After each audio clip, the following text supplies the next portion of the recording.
Hello guys, I'm the Kegman. Welcome to Kegman Plays, and in this video, my 5 teams to manage in Football Manager 2021. So with the announcement of FM21 being released on November 24th, players and content creators across the land are working out who they will play with this season. Many of us, myself included, have had plenty of plans for quite a while, but for those who haven't decided, maybe this video will help you out. Maybe my picks will leave you more confused. But without further ado, let's get into my 5 teams to manage in Football Manager 2021.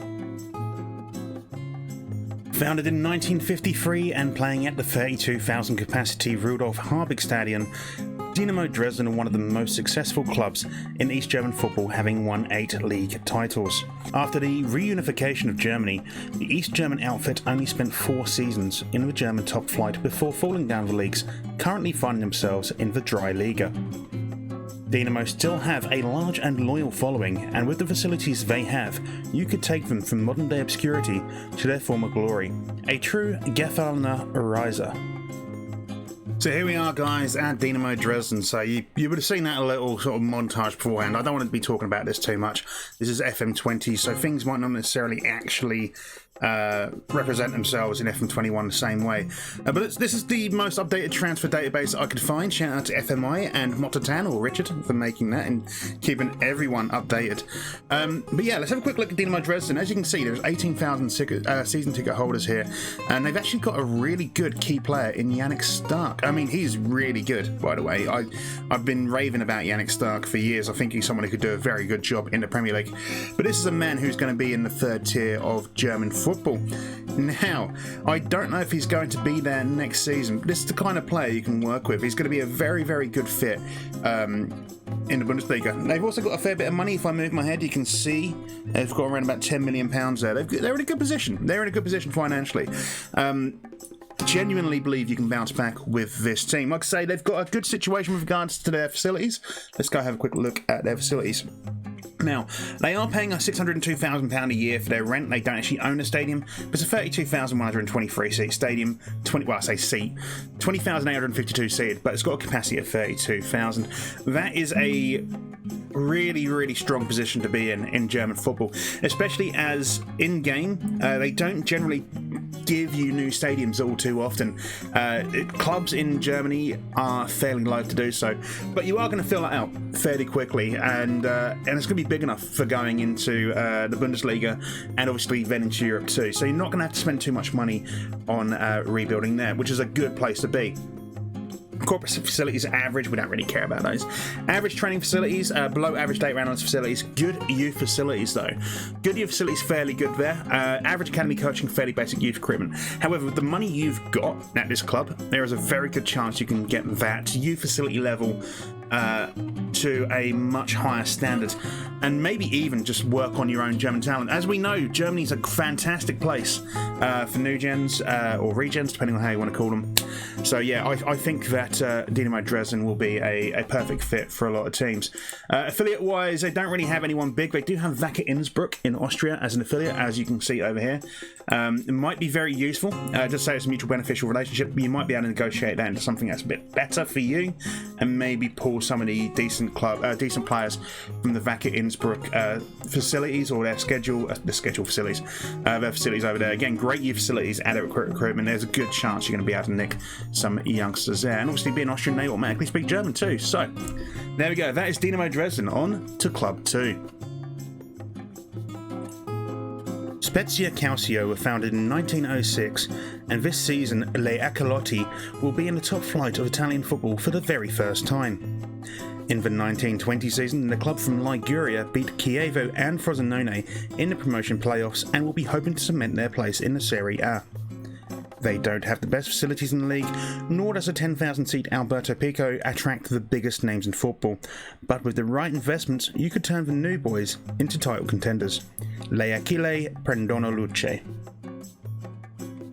Okay, so Club 2, Spezia. As you can see in the montage we had a minute ago, Spezia are a newly promoted Serie A team, reaching the Serie A for the first time in their history.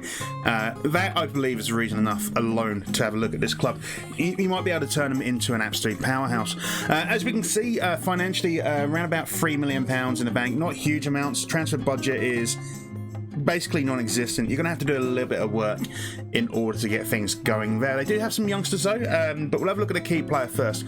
Jeroen Zert. So Jeroen Zert is a Dutch 28-year-old goalkeeper. He's not actually that bad for Serie A at all. Doesn't look too bad. He's nice and looking there. Sven Aron Gudjonsson, the hot prospect here, 21-year-old Icelandic striker. He's 21. He might develop a bit more. He's not the worst, actually. Finishing's 11, composure's 12. Not bad in a striker. He's not going to do the best job in the world in Serie A, but he might be okay. If we go to the facilities, which is something that we need to look at here, it's a different skin, so I'm all over the show here. They are at the Alberto Picho, which is in Spezia, in Liguria. 3% of the gate receipts is the rent, so you're not... In some ways, that's a good thing. If you're getting really low attendances, you're not going to have to pay out big amounts of money to keep yourself going. That's a really nice deal, actually. The only problem is if you're then getting 10,000 seats sold out, that's quite possibly a fairly good chunk of money to be losing out there. However, it does seem to me to be fairly low, 3%. But 10,000 seat stadium, stadium conditions very good, pitch conditions perfect. So facility-wise, facilities aren't amazing, but they're not terrible. Average corporate facilities, average training facilities, poor data analysis facilities, average year facilities, adequate academy, and adequate recruitment. There's something to work with there. There's something to work with there. You know, you've got a bit to work with. We've got a fairly decent sized squad as well. If we go by position, which is what we want to be seeing, really, a fairly decent sized squad. And if we go by value, there might be some assets to sell. Like Zuet for a minute ago, that's what we saw a minute ago, is an option to be sold. We've got Jacopo Sala here, the Italian right back, who you could probably improve on.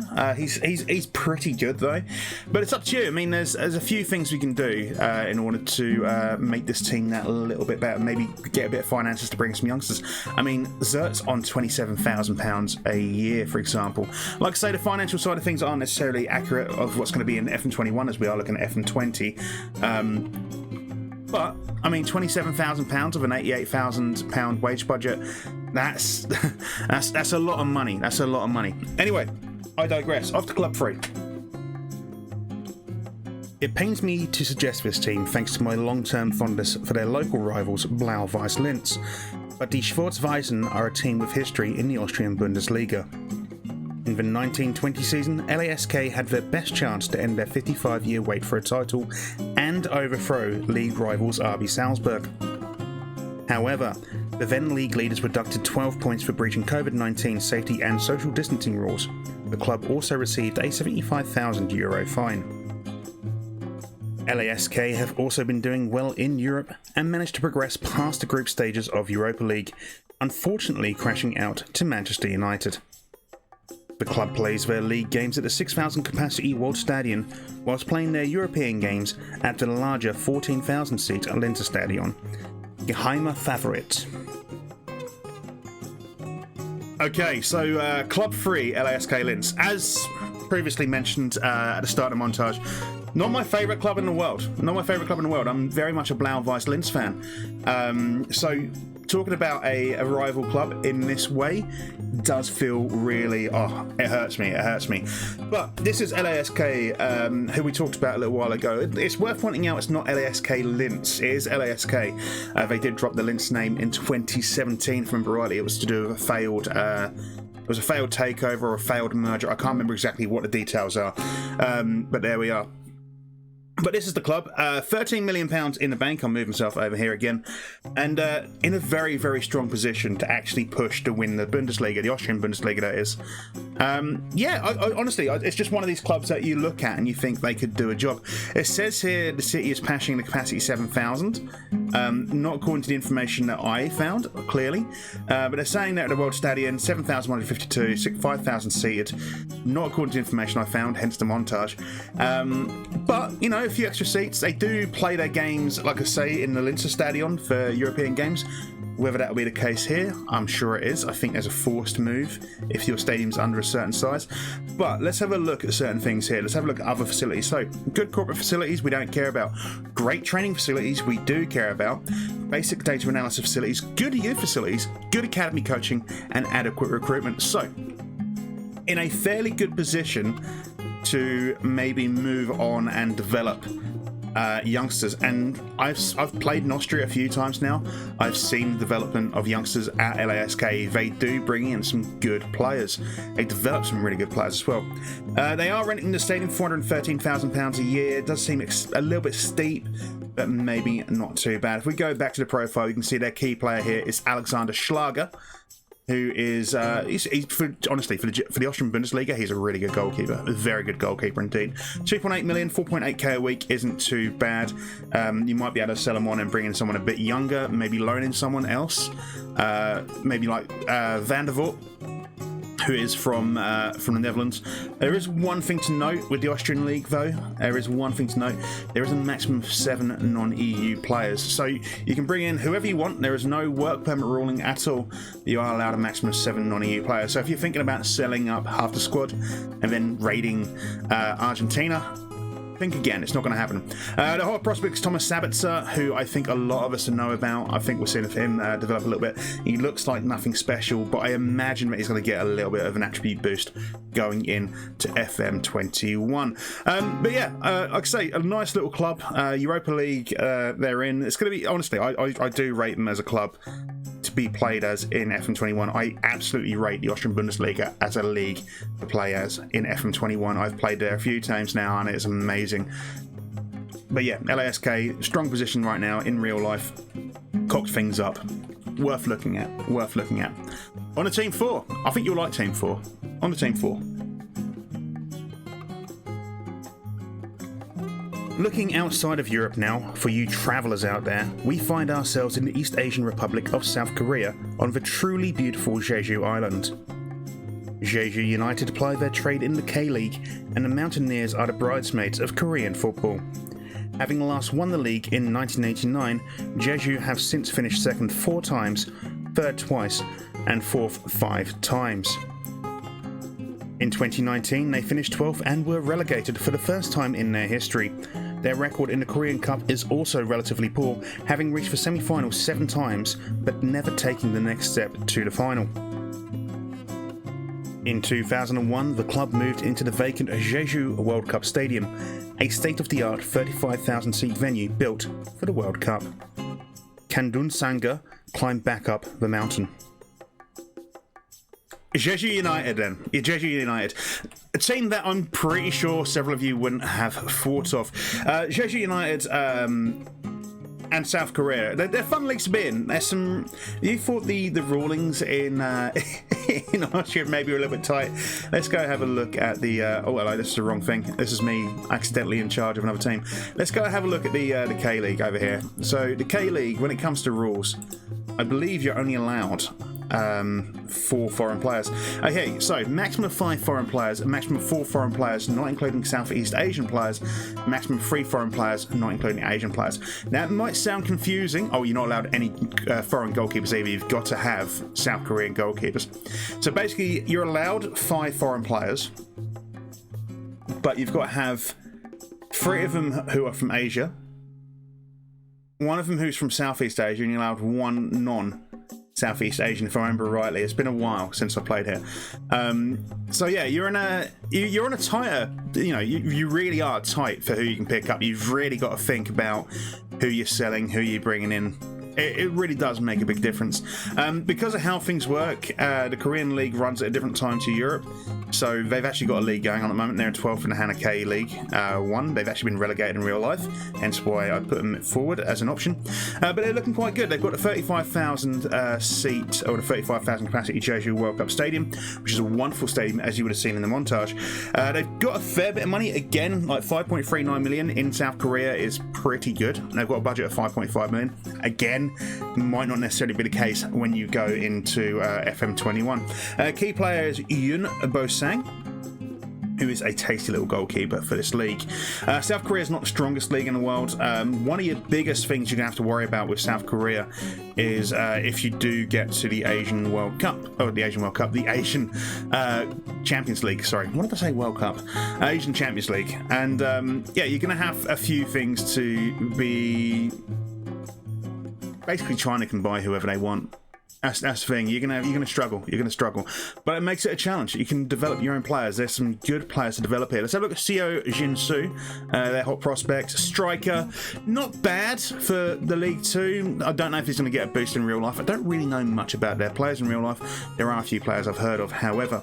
Let's go have a look at their facilities. As we know, here is a Jeju, 35,000 capacity. Also, 29,000 capacity using normal matches. That's fine. Don't worry about that. That's fine. That'll improve as you get bigger. Chances are you will hit that cap. Good corporate facilities, average training facilities, poor data analysis, but good youth facilities. Average academy coaching, fairly basic youth recruitment. It is worth investing in youth if you're doing a South Korea save. Trust me, South Korea throws out youngsters, and they throw out some really good youngsters at that. It's definitely worth spending a bit of time at some point in your FM career or your FM playing life or whatever you want to call it, developing some youngsters in South Korea. I've been to South Korea a couple of times. I've enjoyed it. It is a good time. Yoon Busang, the key player here, is their highest wage player. He's also on quite a bit of value. Like I say, things may change. It's the most updated database I could find. I think it was updated on the 19th of September. So that's where we are at this. But yeah, I think that's a little bit of an out there team, just relegated. Always the bridesmaid, never the bride. I think that'll be a great little pick. I think you'll have fun in South Korea. But anyway, let's go to the final team of this video. And yeah, I think some people might get upset by this one, but some people might appreciate it. Anyway, let's get to it. After our trip out of Europe, we return to the continent, this time in the English 4th tier with Bradford City. The Bantams have gone through a bit of a tumultuous history, especially recently having reached the Premier League in 1999 after a 77-year top-flight absence, but managing to retain that status for only 2 years. A succession of financial crises followed as the club entered administration twice, and with those came further relegations in 2004 and 2007. In 2013, they defied expectations by reaching the League Cup final. In 2016-17, the club finished runners-up in the playoffs. In 2018, the Bantams sacked their manager and finished mid-table. That season, Bradford went through 3 managers and were once again relegated to League 2. Alongside the disappointment of failing in the 16-17 playoffs, Bradford were taken over by 2 Germans, one of whom, Stefan Rupp, still controls the club. Rupp was the silent majority partner, with his business partner doing the day-to-day operations. However, the club went from operating in the black to being around £3 million in debt.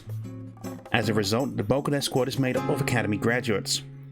If you need to be sold in the club that little bit more, then I can inform you that they enjoy some of the largest crowds in League 2 and have a unique set of colours, being the only professional English team to play in claret and amber. Will you be City till you die? Okay, so the final team in the video, Bradford City. Yeah, I think that Bradford City is a good little pick, personally. I had a friend of mine sort of say to me, you need to put them in there. And, you know, I agree. You can actually see their history here. So a friend of mine, Super Penguin, who's also a Twitch streamer, he streams FM a lot. He is a Bradford City fan, and he explained to me why he thinks that Bradford City should be in there. And you know what? I kind of agree. As we're going through this, you might be able to see it just about. They've had a fairly big freefall. They had a little bit of a sort of push there, and then they fell down again. And they are struggling a little bit. According to the game, they are in the black, as you can see, 378,000 right next to my head. But a lot of their players are, as mentioned in the montage, academy players. I don't know how good they're going to be, but a lot of them are academy players. Let's go look at the facilities before we have a look at their key and, you know, youngsters. So they've got a 25,000 seat Utilita Energy Stadium, or Valley Parade, as we all actually call it. £400,000 a year rent, which it seems a little bit steep, to be fair, for League 2, considering like the prize money and so on and so forth, but it should be fine. 25,000 seats, 24,000 capacity used in all matches, and I believe they do sell that out quite a lot. They get some really good numbers, and the good thing about that is, long term, as you build up, you're going to fill it out as well. Average corporate facilities, adequate training facilities, poor data analysis facilities, adequate youth facilities, average academy coaching, and fairly basic youth recruitment. So you're going to have to invest a bit of money in the facilities to get the best out of this. But it is a League 2 team. That's fine. Honestly, that's fine. Like, your 5-star academy players coming out of League 2 are more than likely going to be 2-star in the championship. So building up slowly over time, getting to maybe like the championship, having your youth players come in who could actually then develop into first teamers or rotational players as you build up, I think that's a great place to be. You don't necessarily want to be forcing everything so quickly. As long as you get around to getting those facilities eventually, this can be a very, very good long-term save. I would get your recruitment up really quick. I would get that up really quick, and the junior coaching up really quick are the two things I'd focus on. There are reasons behind that. I won't go into too much details because it's not that kind of video. So yeah, that's where I would go with those. Let's have a look at the key players here for Bradford. Or let's have a look at the key player. We've got 22-year-old Callum Cook. Now, for a League 2 player, this isn't too bad at all. I don't know if he's one of he's not one of the academy players. He's not actually that bad for League 2. He's very, very good. His marking's a little bit weak, tackling's a little bit weak. Again, all of this is going to be different in FM21. I feel like I need to reiterate it every time, but yeah, he's not a bad little player. They've got Elliot Watt as their hot prospect. He looks like he may have been at Wolves at some point. 19 years old, League 2. You know, he'll do a job. He'll do a job. He's not the strongest midfielder in the world, but maybe him and Cook alongside each other in a midfield 4-4-2. You might like the look of that. Let's have a look at the players overall. They haven't got a very big squad. Harry Pritchard is their highest valued player alongside Callum Cook, with Clayton Donaldson, who I believe is the captain. I believe that's what it said a minute ago, on £3,000 a week. Now, Clayton Donaldson is 35. He's pretty damn good for 35. It might be worth moving him on and bringing in someone on loan, maybe, if he hasn't completed a move yet, which there is rumours about him being a transfer move, sorry.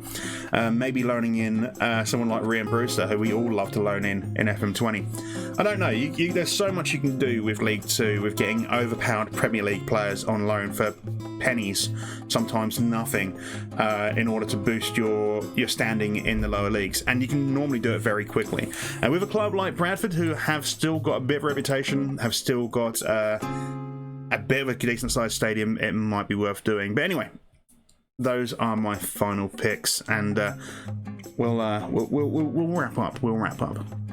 There you go then, guys. My top 5 teams to manage in FM21. Who did I miss? Who do you disagree with? Let me know in the comments below. And I don't know, maybe there'll be 5 more teams to manage in FM21 in the future. Don't forget to like and subscribe. Maybe share the video with those you know who love the game too.